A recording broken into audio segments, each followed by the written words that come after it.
All praise, glory, and most certainly due to the Most High, the God of the patriarchs, Abraham, Isaac, and Jacob, and peace to you in the name of Jesus. This is your brother Elisha Israel of the House of Faith, and I count it truly a blessing each and every time that I can come before you.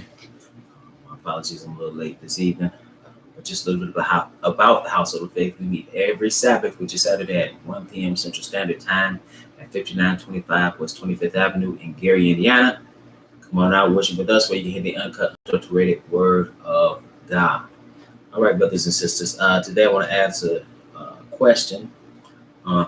This is from a brother Fred. He is from down under. He's from Australia. He says, "I'm from Australia, and I have a few questions concerning the house of Israel. Can you tell me, is God going to collect all of the house of Israel to their land, or is God only going to gather his elect that keeps the law and his commandments?" Okay, so it's a good question. So we want to start off in Matthew 24, okay? Because really, if you didn't know, the Bible talks about the regathering of Israel. The regathering of Israel didn't happen in nights. I'm not saying that he's saying that. I'm going to qualify that. But many people think that the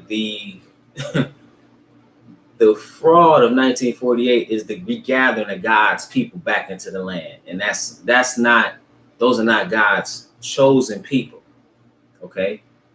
They don't fit the curses. They are not the people. Historically, there's a whole nother group of people. God's chosen people, first of all, was scattered throughout the world, up through the diaspora, okay, through slavery, by way of slave ships, as prophesied in Deuteronomy, the 28th chapter. Secondly, the regathering of his people was to happen at a set appointed time. Okay, so let's read it here. This is Matthew, the 24th chapter. And it wasn't just one tribe. Notice they call themselves Jews, but he's gathering the 12 tribes. You see, because people are biblically illiterate, they have gone and believe something that didn't actually take place. But nevertheless, we want to find out, when is the gathering going to take place? Okay, what will Christ do at his return? This is Matthew 24th chapter and verse 29. It says, "Immediately after the tribulation of those days, shall the sun be darkened, and the moon shall not give a light, and the stars shall fall from heaven, and the powers of the heavens shall be shaken." All right. So now this is right after great tribulation, where you see the sign of the Son of Man. It's indicating his return. 30. "And then shall appear the sign of the Son of Man in heaven, and then shall all the tribes of the earth mourn." Why are they mourning? Because he's coming back in wrath. He's coming back in flaming fire, taking vengeance on them that know not God and that obey not his gospel. This earth is going to be burned, and few men left. There'll be dead men from one end of this earth to the very other. He will call all the fowls of the air to the supper of the great God, when he battles them in the battle of Armageddon, in the valley of Jehoshaphat, where he will judge. Nevertheless, it says, "And then all the tribes of the earth shall mourn, and they shall see the Son of Man coming in the clouds of heaven with power and great glory." So now he's coming. They're going to be mourning because he's going to make war at that time. They're going to say, "Hide us from the wrath of the Lamb. Let the rocks fall on us," right? But understand, he's not coming until immediately after the great tribulation. And then we find out something else he's going to do besides make war. Okay, because he has a controversy. He's got an issue with the nations of the earth and what they've done to his people, and taking them into slavery. Read Joel. That's why he said, "Tell the mighty men to prepare war," right? "Multitudes will be in the valley of decision," right? In fact, let me just read it. Hold your finger here. Because see what they've done in regard to his people. This is Joel. It helped forward the affliction. He says in Joel, the 3rd chapter, he said, "For behold, in those days and in that time, when I shall bring again the captivity of Judah and Jerusalem, I will also gather all nations and bring them down into the valley of Jehoshaphat, and will plead with them there for my people and for my heritage Israel, whom they have scattered among the nations and part of my land." This is their judgment. So he's going to bring wrath. Then he says, "And they have cast lots for my people, and have given a boy for an harlot, that sold a girl for wine, that they might drink." This is what these other nations have done. That's why he tells them in verse 12, let the heathen be wakened and come up to the valley of Jehoshaphat, for there will I send to judge all the heathen round about. Verse 14, multitudes, multitudes in the valley of decision, for the day of the Lord is near in the valley of decision. How do you know what time this is? The sun and the moon shall be dark. This is verse 15. The sun and the moon shall be darkened, and the stars shall withdraw their shine. We're talking about the same time. In Matthew, tribes of the earth shall mourn. He doesn't expound on that. He's expounded upon the events leading up to that point. Joel and others expound on what's going to be taking place, and even in Joel now as to why such carnage is going to take place, and it is because, in part, because of what nations have done to his people, who are still in captivity, who are still dispersed because of that diaspora, even until this day and that day when he returns. And he says he's going to gather them. Matthew 24 verse 31. And he shall send his angels with the great sound of a trumpet, and they shall gather together his elect from the four winds, from one end of heaven to the other. The sound of a trumpet, brothers and sisters, signifies several things. The coming of the king, right? But also it signifies the gathering of the people. So at the sound of a trumpet, he's going to gather his very elect. Now, who are his elect? Isaiah the 45th chapter. Let's find out who his elect are. This is Isaiah the 45th chapter. We're going to pick it up at verse 4. Isaiah 45 and verse 4. Isaiah 45 and verse 4. Because the question is, who are his elect? He's going to gather them. This is Isaiah 45 and verse 4. It says, for Jacob my servant's sake, and Israel mine elect. I have even called thee by thy name. I have surnamed thee, though thou hast not known me. So Israel was one of God's names, if you didn't know that. And that's who he's talking to. That's his elect. It says in another place that the apple of his eye, and they are still in captivity. They are still dispersed throughout the nations. Now let's go to Hebrews, the 13th chapter, because the question was, how are they going to be gathered? Right? If we want to know how they're going to be gathered, we need to look at, is it just some of them?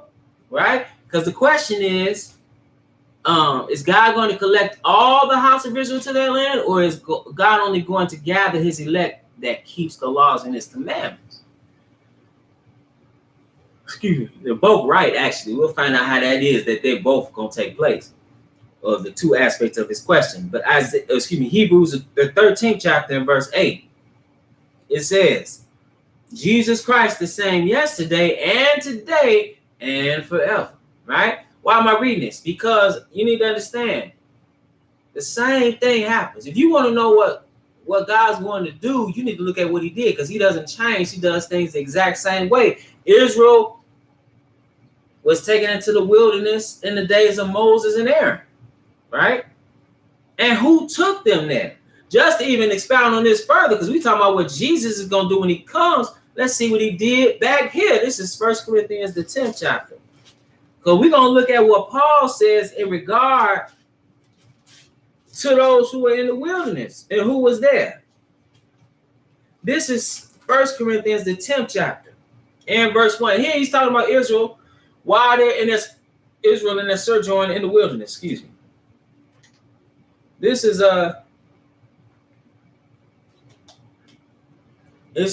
1 Corinthians, the 10th chapter. It says, moreover, brethren, I would not that ye should be ignorant, how that all our fathers were under the cloud and all passed through the sea. Talking about the Red Sea, right?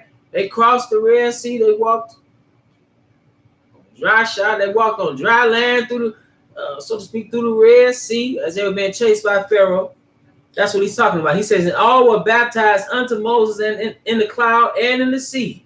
And did all eat the same spiritual meat, and did all drink the same spiritual drink. For they drank, so that's how you baptize a nation. But he said, for they drank of that spiritual rock that followed them, and that rock was Christ. So when Moses was talking to God, who he was talking, the Bible tells you, no man has seen the Father's shape, heard his voice. Not heard his voice, nor seen his shape at any time, right? So who was that he was talking to? That was Jesus before he was manifested in the flesh. That's why he tells him in John with the 8th chapter, before Abraham was, I am.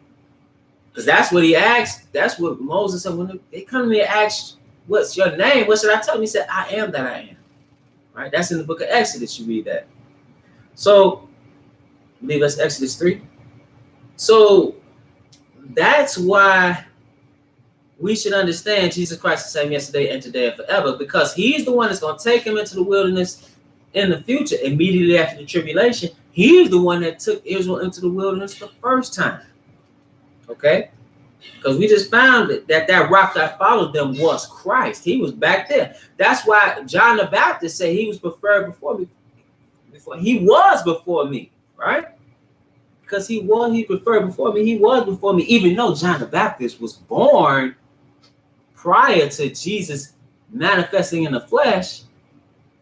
Jesus was there in the very beginning. In the beginning was the Word, and the Word was with God, and the Word was God. Right? So let's go to Exodus, the 12th chapter. Because we want to find out, because again, you want to look at what he did to find out what he's going to do. And if this feed goes out, because I've been having problems with this, I'm going to come right back on. But nevertheless, Exodus, the 17th chapter, and we're going to, not Exodus 17, Exodus, the 12th chapter, and verse 37, because we want to find out what he did to find out what he's going to do. So when he first did it, did he take all of Israel? Because the question is, can you tell me, is God going to collect all the house of Israel to their land? Or is he only going to gather his elect? Well, let's see. Did he only keep the commandments? Let's see if he gathered all of them, right? Or just the righteous. This is Exodus, the 12th chapter, and verse 37. It says, and the children of Israel journeyed from Ramses to Succoth, about about 600,000 on foot that were men, besides children. So you're talking easily 1 million plus people, right? He took all of them that were in Egypt.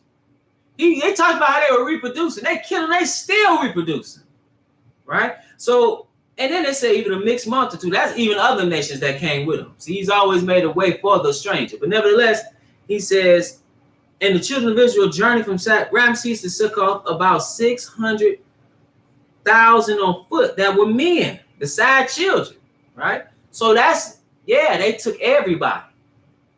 Okay? Then it says in verse 41, it says, and it came to pass at the end of 430 years, even the selfsame day it came to pass that all the hosts of the Lord went out from the land of Egypt, brothers and sisters. So all of them went out. Okay. And that's what he said was going to happen. If you read Exodus, the 3rd chapter, right before it says, I am that I am, in verse 14 and verse 10, he sends Moses, and he says, come now, therefore, and I will send thee unto Pharaoh, that thou mayest bring forth my people, the children of Israel, out of Egypt. So he brings all of them out. Okay? Now, but he brought all of them out, but all of them didn't go into the land. So he brought all of them into the wilderness, right? To try them, but to deal with them there in the wilderness, but all of them didn't make it into the land. This is Numbers. Go to Numbers, the 14th chapter. Numbers, the 14th chapter. Because all of them didn't go into the land, brothers and sisters. Numbers, the 14th chapter, we're going to pick it up at verse 27. Because they were consistently being rebellious. Right? So how did he respond to this rebellion? Numbers 14 and verse 27. It says, how long shall I bear with this evil congregation? Now he brought everybody out, but then he said, man, they're evil. He says, which murmur against me. They murmured against Moses. They murmured against God. Then he said, I have heard the murmurings of the children of Israel, which they murmur against me. Say unto them, as truly as I live, saith the Lord, as ye have spoken in mine ears, so will I do to you. Now, listen to this. He says, your carcasses, meaning dead bodies, shall fall in this wilderness. So even though he brought them all out, all of them didn't get in. He says, and all that were numbered of you, according to your whole number, from 20 years old and upward, which have murmured against me, doubtless ye shall not come into the land concerning which I swear to make you dwell therein, say Caleb, the son of Jephunneh, and Joshua, the son of Nun. Okay, so Joshua and Caleb are the only ones. Remember, they sent those spies, and then they came out with a bad report, and they talked about how you brought us, our children gonna die. He said, man, I'm gonna bring your children in. You the ones gonna die, and that's what happened. So similarly, brothers and sisters, rebellion will be addressed when he gathers them, when he gathers his very elect again. Now this is Jeremiah the 23rd chapter. Jeremiah the 23rd chapter and verse 7. Jeremiah 23 and verse 7. Because he's gonna do the same thing. He says, well, actually, let me go to I'll go to Jeremiah 23 verse 7. He said, therefore, well, actually, let's go to Ezekiel. Ezekiel 20. Just so you understand, I want to keep that point in your mind. Ezekiel 20 and verse 33. Because again, he's going to bring them there, but he's going to deal with them. He says, as I live, verse 33, Ezekiel 20 and 33. As I live, said the Lord God, surely with a mighty hand and with a stretched out arm, with fury poured out will I rule over you. And I will bring you out from the people, and will gather you out of the countries wherein ye are scattered, with a mighty hand and with a stretched out arm and with fury poured out. And I will bring you into the wilderness of the people, and there will I plead with you face to face. Listen, Jesus Christ is the same yesterday and today and forever. He says, like as I pled, or as I pleaded with your fathers in the wilderness of the land of Egypt, so will I plead with you, saith the Lord. So just like he pled with them, he's going to do the same exact thing, right? And people that rebel against God, he says, and I will cause you to pass under the rod and will bring you into the bond of the covenant, and I will purge out from among you the rebels, and then that transgress against me. I will bring them forth out of the country where they sojourn, and they shall not enter into the land of Israel. And you shall know that I am the Lord. So he's going to gather all the children of Israel, right?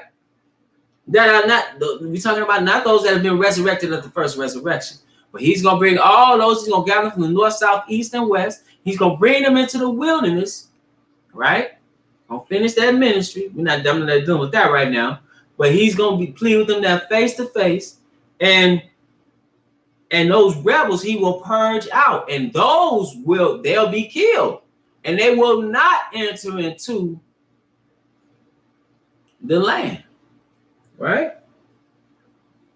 If he said he gonna purge out from among you the rebels, and them that transgress against me, if it's like what he did in the wilderness the first time, it leads me to believe, so I'm gonna qualify everything I say, it leads me to believe that they will be dealt with, just like he dealt with their forefathers in the wilderness the first time.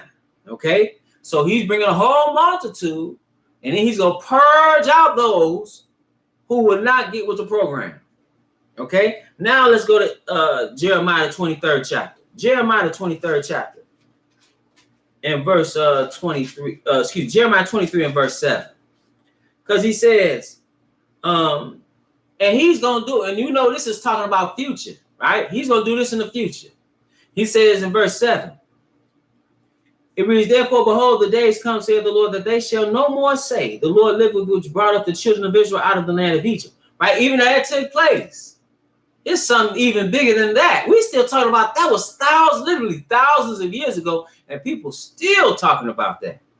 But there's going to be an even greater gathering when he returns. He said, but the Lord, so they won't say the Lord liveth, which brought up the children of Israel out of the land of Egypt, right? I'm sure they said that and said it over and over again, and they say that today. But he said, but the Lord liveth, which brought up and which led the seed of the house of Israel out of the north country, and from all countries whither I had driven them. When did he drive them?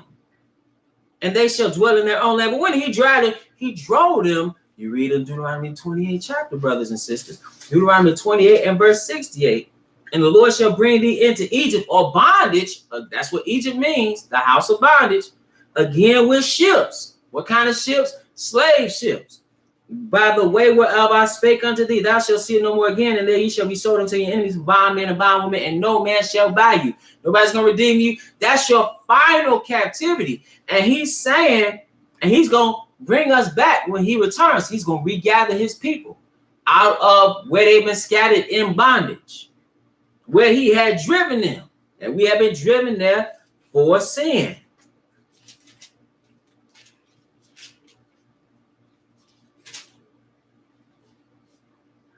One more place. This is Isaiah, the 43rd chapter. And I'm going to read just 2 verses here. Isaiah 43 and verse 5. It says, fear not, for I am with thee. I will bring thy seed from the east and gather thee from the west.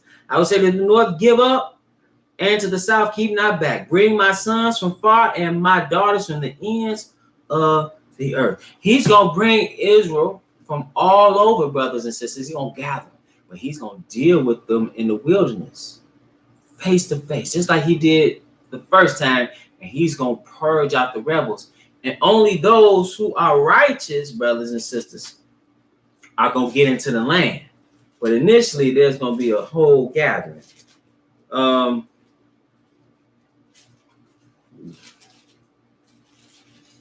was something else that I wanted to read, but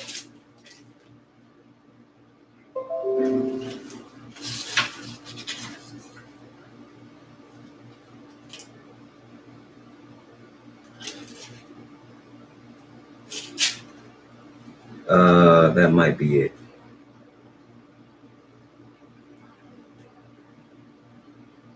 Yeah, that might be it. And with that, brothers and sisters, I want to remind you that we at the Household of Faith meet every Sabbath at 5920. I hope that answers your question, brother. We meet every Sabbath at 5925 West 25th Avenue in Gary, Indiana. We invite you to come out and worship with us, where you can hear the uncut, unadulterated word of God.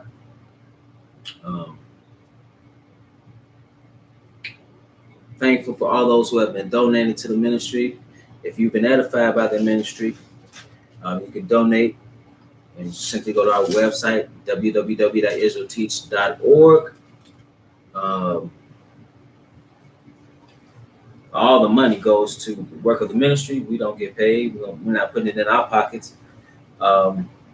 We're just thankful for those who have donated. And if you're not in that area, check us out right here, the IsraelTeach YouTube channel. We live stream every Sabbath at 1 p.m. Central Standard Time. Okay, Sabbath to Saturday. We live stream throughout the week, Monday, Wednesday, Friday. What else? You can also live stream at www.IsraelTeach.org as well. And with that, brothers and sisters, it's always my prayer that you were edified.